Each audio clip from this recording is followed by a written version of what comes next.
சட்டமன்ற தேர்தலில் எடப்பாடி பழனிசாமியை தமிழகத்தின் முதலமைச்சராக அமர வைப்போம் என முன்னாள் எம்எல்ஏ டாக்டர் சரவணன் தெரிவித்துள்ளார்.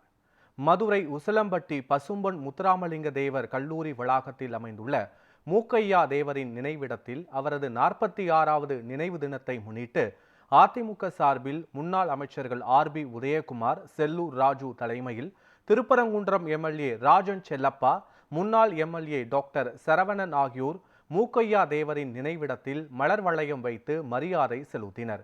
பின்னர் செய்தியாளர்களை சந்தித்த டாக்டர் சரவணன், ஐயா மூக்கையா தேவர் அகில இந்திய ஃபார்வர்ட் பிளாக் கட்சிக்கு மட்டுமல்ல, தமிழகத்திற்கும் மக்களுக்கும் தொண்டாற்றியவர் என்று கூறினார்.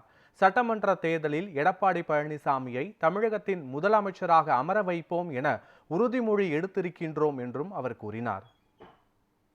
அவர் அகில இந்திய ஃபார்வர்ட் பிளாக் கட்சியின் தலைவராக தமிழகத்திற்கு பிற்படுத்தப்பட்ட மக்களுக்கு மிகப்பெரிய தொண்டாற்றியிருக்கிறார்.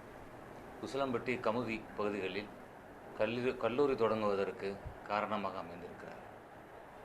5 முறை சட்டமன்ற உறுப்பினராகவும் நாடாளுமன்ற உறுப்பினராகவும் பதவி வகித்து முக்கியமாக கச்சத்தீவு பிரச்சனைக்காக நாடாளுமன்றத்தில் குரல் எழுப்பியவர் ஐயா மூக்கையா தேவர் அவர்கள்.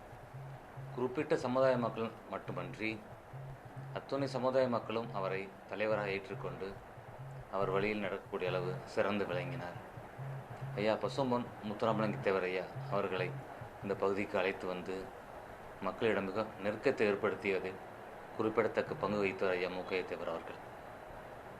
அவர் தன் வாழ்நாளில் பிற்படுத்தப்பட்ட மக்களுக்கு மட்டுமல்ல, அவரது கல்லூரி காலங்களில் ஈவன் பிற சமுதாய மக்களுக்காகவும் அவர் பாடுபட்ட ஒரு பெரிய தலைவர் அவர்.